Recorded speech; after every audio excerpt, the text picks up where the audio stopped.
allons passer à la communication suivante avec Jean-Louis Pex sur le cancer médulaire de la thyroïde.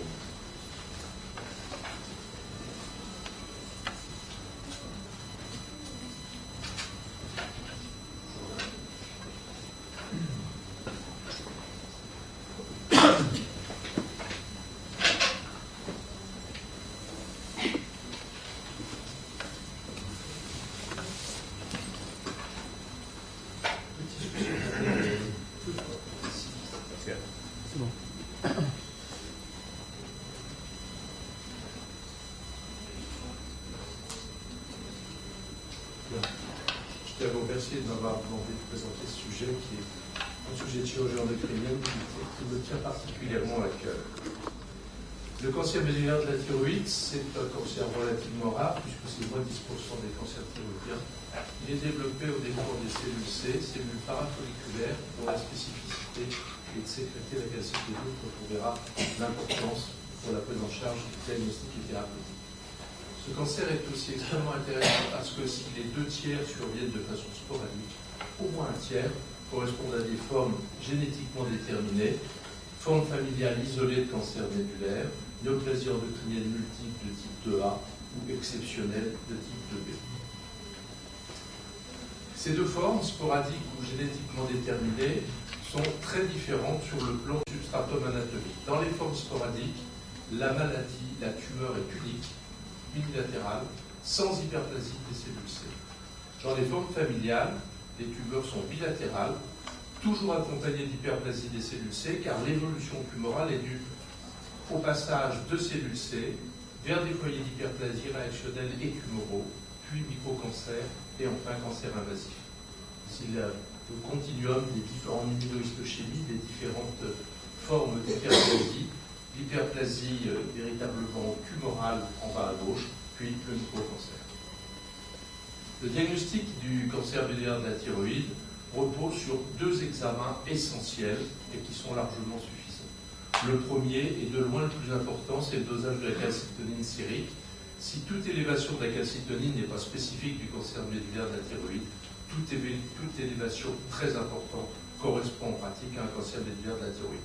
Nous avions jusqu'à présent la possibilité d'affiner le diagnostic lorsque l'élévation était modérée en faisant un test de stimulation à la pentagastrine. S'il y avait une réponse très élevée, c'était en faveur d'une tumeur médulaire de la thyroïde. Aujourd'hui, le test à la pentagastrine n'est plus réalisable en pratique. La cytologie préopératoire et en étude immunocytologique permet d'approcher le diagnostic, mais pas constamment de le faire, en particulier quand il n'y a pas d'étude d'immunocytologie. Le cytologiste va nous dire qu'il s'agit vraisemblablement d'un cancer, vraisemblablement d'une forme relativement peu différenciée. Le diagnostic de cancer médulaire n'est pas systématiquement évoqué.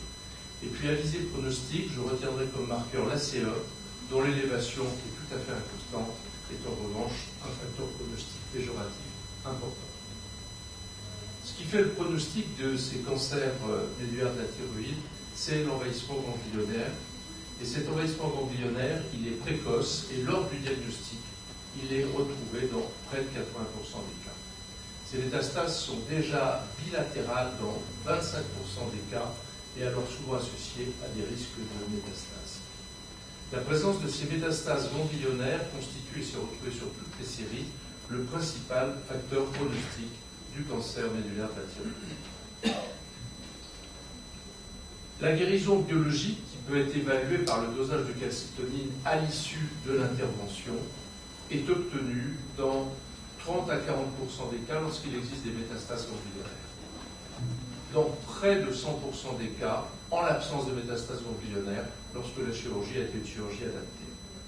La guérison biologique est un facteur pronostic majeur, puisque la survie à 5 ans et 10 ans de ce cancer, qui est globalement de bon pronostic, est de 98 et 95% en cas de négativisation, donc de guérison biologique après la chirurgie, contre 80 et 70% en cas d'absence de guérison biologique. Et même après guérison biologique, ces patients devront être surveillés de façon indéfinie compte tenu de la possibilité de récidive tardive. Et la qualité de l'examen chirurgical initial, on rejoint ce qui a été dit précédemment, est un facteur pronostic majeur pour les formes, bien sûr, qui ne sont pas déjà dépassé, en particulier en termes d'envahissement ganglionnaire, voire métastatique, lors de la chirurgie initiale. Alors, quelle intervention faut-il faire pour ce type de chirurgie? Classiquement, et en France, devant les recommandations du GTE, propose une thyroïdectomie totale qui va associer un curage ganglionnaire cervical, central systématiquement, unilatéral en cas de forme sporadique ou bilatéral en cas de forme familiale.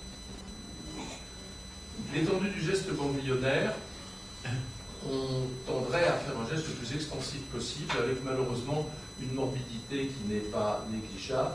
Et donc on s'efforce d'essayer d'évaluer l'étendue de l'extension ganglionnaire pour préciser le geste ganglionnaire. Et là, on découvre que chaque société savante a ses recommandations, pour ne pas dire ses recettes. L'ESMO, très récemment, c'était en 2012, a proposé pour les patients cliniquement et échographiquement sans signe d'extension ganglionnaire la réalisation d'une simple thyroïdectomie associée à un curage central. Et le curage latéral était réservé aux formes où les adenopathies pouvaient être mises en évidence avant l'intervention. L'ATA aux États-Unis, en 2009, proposait de moduler les indications en fonction d'une part du taux de calcitonine et d'autre part de l'imagerie. Pour les formes familiales, une thyroïdectomie isolée était suffisante en cas de calcitonine inférieure à 40. Je vous signale que la limite supérieure de la normale est de l'ordre de 10. Pour des nodules qui faisaient moins de 5 mm au niveau de la thyroïde, et s'il n'y avait pas d'adénopathie des stables ampicaux, il ne proposait pas de curage latéral lorsque la calcitonine était à moins de 400 picogrammes par millilitre et que l'échographie était négative. En fait, de nombreux auteurs ont insisté récemment sur les insuffisances de l'échographie cervicale compte tenu de la présence de micro-métastases ganglionnaires. Cette échographie cervicale pour Drahler, dont on reparlera longuement puisque c'est la plus grosse expérience mondiale de cancer pédulaire de la thyroïde et que dans son centre, l'immense majorité des cancers diagnostiqués en Allemagne sont opérés. Pour eux, 30% des métastases ganglionnaires échapperaient à l'échographie préopératoire. Et chez l'enfant, après dépistage génétique, si la spécificité était excellente de 95%, la sensibilité n'était plus que de 15% pour des lésions qui pourtant pouvaient faire plus de 5 minutes. Drahler, à propos d'une série récente de plus de 300 patients opérés de première main et suivis pendant près de 6 ans, a évalué les risques ganglionnaires en fonction du taux de calcitonine. Moins de 20 picogrammes par millilitre, c'est-à-dire à peine supérieur à la normale, pas de risque d'extension ganglionnaire. De 20 à 50, 11% d'atteinte ganglionnaire, mais exclusivement du côté de la lésion. De 50 à 200, un quart des patients présentaient une atteinte ganglionnaire, avec déjà une possibilité d'atteinte contralatérale. Puis plus le taux de calcitonine augmentait, plus le risque d'extension ganglionnaire bilatérale était important, en sachant qu'il n'avait pas de métastase à distance pour des taux de calcitonine inférieurs à 500.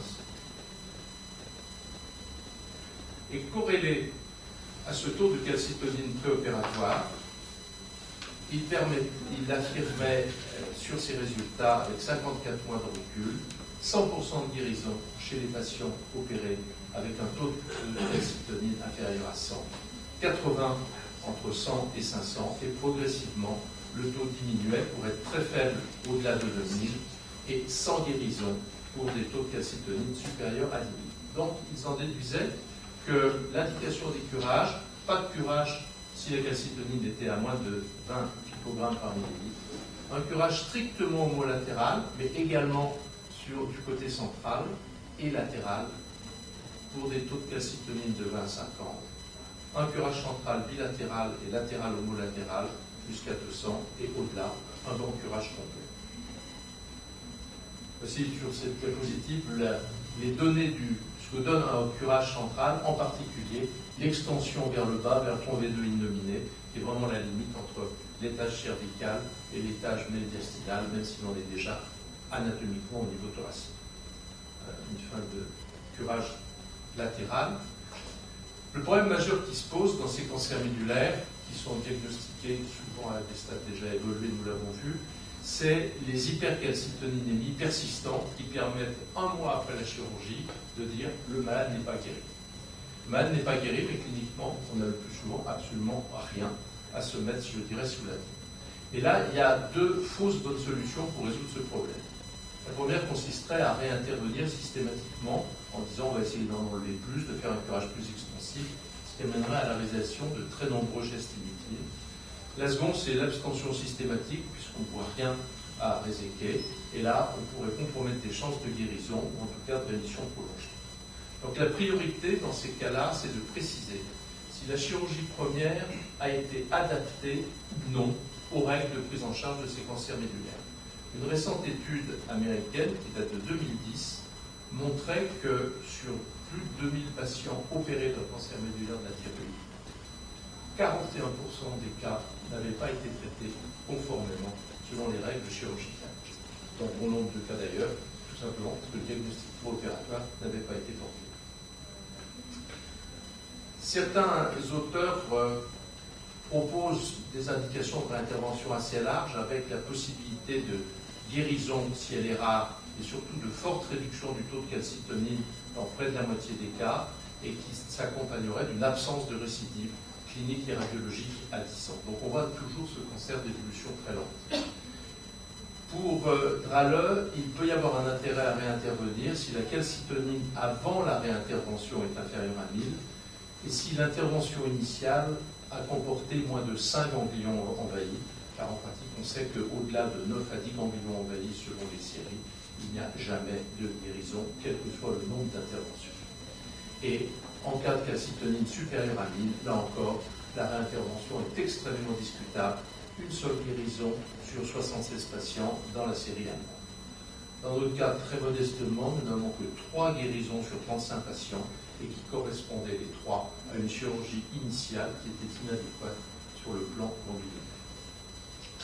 Alors, avant toute réintervention, il faut bien sûr faire un bilan exhaustif, à la fois cervical et médiastinal, avec l'échographie, l'IRM, le scanner, qui vont nous permettre de mettre en évidence des récidives tumorales, le plus souvent locales, mais également des adenopathies dans le médiastin. Abdominal et thoracique, et on sait que ces cancers médulaires peuvent entraîner des métastases hépatiques, longtemps confondues avec des angiomes sur leur aspect scanographique, et c'est l'IRM qui prend toute son importance. Et puis surtout, actuellement, c'est les scintigraphies corps entier, et parmi les nombreuses scintigraphies proposées, en pratique, c'est le PET scan, qui en couplant les images scintigraphiques et les images anatomiques du scanner, permettent de repérer parfaitement des lésions qui pourraient passer totalement inaperçues sur une imagerie conventionnelle. Il faut être conscient que l'hypercalcitoninémie persistante est le plus souvent compatible avec une survie très longue. Et ce qui est important, c'est de bien expliquer aux patients que certes, ils ne sont pas guéris, mais que ça ne les empêchera pas de vivre très bien et très longtemps. Et ce qui est important pour juger un éventuel mauvais pronostic, ce n'est pas la valeur absolue du taux de calcitonine, et on a des patients qui avaient des calcitonines à 2000, 3000 depuis plus de 20 ans, se portent toujours extrêmement bien, sans aucun signe clinique, c'est la cinétique du taux. Et lorsque la calcitonine augmente progressivement au fil des mois, là on a effectivement un élément pronostic particulièrement péjoratif. Cette lente évolution et la bonne tolérance clinique de l'hypercalcitoninémie peuvent donc être opposées à la morbidité propre des réinterventions et surtout à leur très médiocre résultat en termes de guérison. Un bref mot à propos de la prise en charge des formes avancées ou récidivantes. Il s'agit bien sûr de formes non opérables avec des masses tumorales volumineuses ou des métastases à distance. On ne prendra en charge ces patients que s'il existe une progression rapide, en particulier une progression biologique rapide, si la maladie est symptomatique et lorsqu'il y a une masse tumorale susceptible d'entraîner par elle-même des troubles de compression. Mais en aucun cas, on ne va traiter un patient uniquement sur des données élevées de taux de calcitonine. Le traitement, soit traitement local, qui n'a rien de très original, c'est la radiothérapie conventionnelle de stéréotaxie. Ça peut être la radiologie interventionnelle, la radiofréquence peut avoir un intérêt dans des formes de récidive tumorale ou ganglionnaire à l'étage cervical. Et puis les thérapies ciblées, l'une est déjà utilisée en France, l'autre sera très prochainement disponible. Mais il ne faut malheureusement pas en attendre de transformation radicale. Il n'y a pas de guérison dans la littérature. Il y a un allongement de la survie sans progression, mais le taux de réponse reste faible, et un effet sur la survie globale qui n'est pas encore clairement démontré. À propos des formes génétiquement déterminées, l'élément important actuellement est bien sûr la notion de chirurgie prophylactique, qui là permettra non seulement la guérison, mais permettra d'éviter la survenue de la maladie. Il y a de très nombreuses mutations dans les formes familiales entre les exons 8 et 16, groupant les formes familiales pures, les néoplasies endocrinniennes de type 2A et les néoplasies endocrinniennes de type 2B. Ces formes correspondent pour la néoplasie endocrinnienne de type 2A à un cancer médulaire qui va survenir constamment dans la vie des patients. Le phéochromocytome, lui, est beaucoup moins constant selon les familles, dans 20 à 50% des cas, et la classique hyperparathyroïdie primaire est rare, de l'ordre de 10%. Il s'agit essentiellement de mutation 634 dans l'exon 11, et cette mutation elle est très importante car à elle seule, elle représente 50% des mutations RET et la presque totalité des mutations des néoplasies endocrinniennes multiples de type 2A. Les néoplasies endocrinniennes multiples de type 2B, elles sont extrêmement rares. Le cancer est constant, extrêmement précoce et agressif. Il se développe dans les premiers mois de la vie. Le phéochromocytome va survenir de façon beaucoup plus tardive et dans environ la moitié des cas. Il n'y a pas d'hyperparathyroïdie primaire, mais au cours de la croissance, on constate un habitus très particulier chez ces patients. La mutation est pratiquement exclusivement représentée par les mutations intéressant le codon 918 et plus rarement le codon 883. Enfin, le cancer médulaire familial ne s'accompagne d'aucune autre atteinte endocrinienne et ce sont dans près de la moitié des cas des mutations de l'exon 10 et dans l'autre moitié des mutations de l'exon 14 et dans une moindre mesure des exons 13 et 15. Bien, ce qui permet de parler de possibilité de chirurgie prophylactique, c'est qu'on sait qu'il existe une relation génotype-phénotype qui permettra donc de préciser quel est le risque et surtout quand va survenir le risque de cancer au cours de la vie. Il y a eu 3 groupes qui ont été précisés. Le groupe à très haut risque qui correspond en pratique exclusivement aux néoplasies endocriniennes multiples de type 2B. La chirurgie doit être alors proposée le plus précocement possible, bien avant l'âge de 1 an si possible, au cours des tout premiers mois de la vie, ce qui pose d'énormes problèmes à la fois de diagnostic précoce, à la fois des problèmes pour convaincre les parents et pour convaincre également les équipes médicales. Et en pratique, ces enfants sont très souvent opérés au-delà de l'âge de 2 ou 3 ans. Les formes à haut risque, qui correspondent essentiellement aux néoplasies endocriniennes multiples de type 2A, où l'on considère actuellement que la chirurgie doit être effectuée avant l'âge de 5 ans, même si l'on retrouve quelques rares cas dans la littérature de lipocancer un peu plus précoces. Enfin, les mutations à faible risque, essentiellement les formes familiales, où là il est très difficile de proposer un âge. Certains ont proposé 10 ans pour la thyroïdectomie, 20 ans pour la thyroïdectomie associée à un curage, et on sait que dans bon nombre de familles, le cancer va survenir beaucoup plus tard, et que la surveillance avec un taux de calcitonine annuel doit permettre de repousser les limites de la chirurgie. L'âge limite pour l'intervention dans le cadre de la chirurgie prophylactique est en pratique très souvent dépassé, et ceci a une incidence sur le taux de guérison, car on passe de la chirurgie à visée prophylactique à une chirurgie à visée curatrice. Ces 2 courbes montrent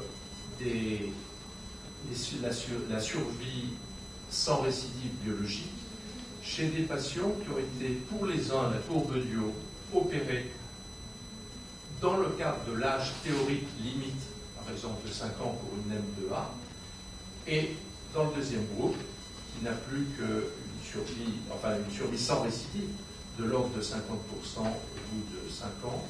Il s'agit des patients qui ont été opérés à visée prophylactique, mais au-delà de l'âge théoriquement recommandé. Et on retrouve la même chose dans l'ensemble des patients qui ont été opérés, entre guillemets, trop tard par rapport aux recommandations, ceux pour lesquels l'anatomopathologie a permis de dire que malgré tout c'était une chirurgie prophylactique, puisqu'il n'y avait pas de cancer, sont, comme on peut s'y attendre, tous guéris biologiquement, alors que ceux qui étaient déjà porteurs le plus souvent de micro-cancer ont un taux de récidive biologique qui apparaît relativement rapidement et qui est important, de l'ordre de 70%. Le taux de calcitonine doit donc être pris en compte pour l'indication opératoire et la chirurgie sera indiquée, quel que soit l'âge, lorsque la calcitonine dépasse ou atteint le seuil de la normale, de la limite supérieure de la normale. Voici quelques photos de chirurgie prophylactique chez une petite fille de 3 ans et on voit qu'il s'agit d'une thyroïde qui est tout à fait saine. En conclusion, le cancer médullaire de la thyroïde pose deux problèmes bien différents. Le diagnostic au stade chirurgicalement curable des formes sporadiques. Ça représente les 2 tiers des cas. Et un argument très fort pour le dosage systématique de la calcitonine chez tout patient présentant une pathologie nodulaire thyroïdienne est dû au fait que ça permettrait dans quelques cas de dépister à des stades relativement précoces des patients porteurs de cancer médullaire de la thyroïde. Dans le cadre des formes familiales, le problème actuel, c'est d'obtenir le consentement des familles et des équipes médicales pour faire une chirurgie prophylactique adaptée au risque que représente la mutation. On insistera sur l'importance considérable de la calcitonine, à la fois comme outil diagnostic, mais également comme outil de surveillance des patients opérés. Et enfin, il faut insister sur le fait que même lorsque les patients ne sont pas biologiquement guéris par la chirurgie, les indications de réintervention restent rares et les survies prolongées sont la règle. Je vous remercie.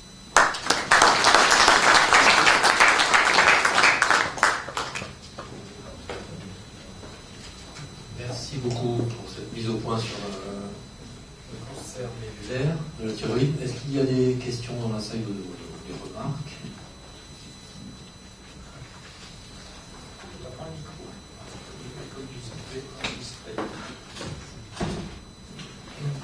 Bonjour, Philippe Montupet, Paris, chirurgien pédiatrique. Merci Jean-Loup pour cette présentation passionnante. 2 questions me viennent. Une concernant bien sûr ma spécialité de la chirurgie pédiatrique.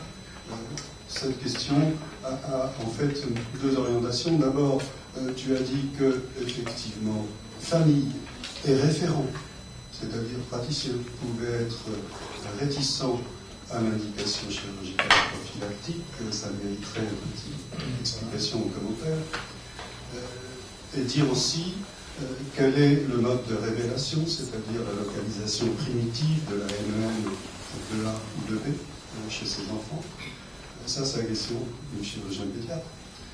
Et puis une autre question, c'est dans une présentation, dans de diapositives, tu as mentionné que les formes métastatiques ganglionnaires avaient une survie, soi-disant, faible, de l'ordre de 30%, mais les 2 références citées étaient de 1996 et 1998. Est-ce que ça veut dire que depuis 15 ans, il n'y a pas eu dans la littérature quelques avancées sur ce plan pronostic des formes à métastase ganglionnaire? Alors, je commencerai par la réponse à la deuxième question.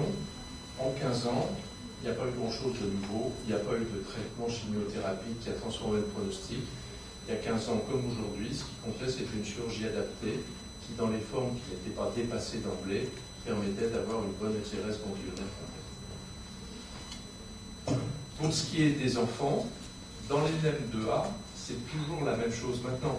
C'est la notion d'un parent qui a eu ce type de pathologie, ou d'un frère aîné, ou d'un cousin. On fait le diagnostic sur le test génétique, alors que l'enfant n'a strictement aucun symptôme. Et la limite actuellement pour cette mutation, c'est de les opérer avant 5 ans.